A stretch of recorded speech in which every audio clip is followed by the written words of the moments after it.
They are trying to rebuild a kind of hegemonic system that portray the one that they had, that we all had during the Cold War. Nevertheless, the question is that the world is a completely different world.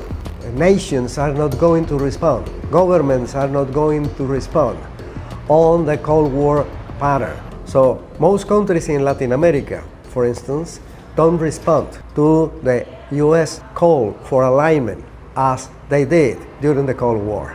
And just in the Latin American region, we have a diversity of political models that are presented as democratic, but they are very different.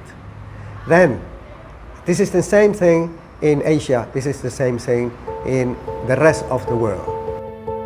The crisis in American democracy is longer than Biden or the previous administration.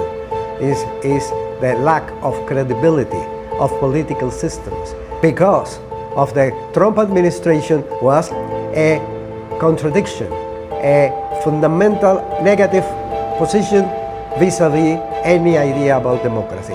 And finally, between Trump and Biden, we had this real attack against Capitol Hill by conservative forces. So the political stability of the United States today is not a paradigm, it's not a model.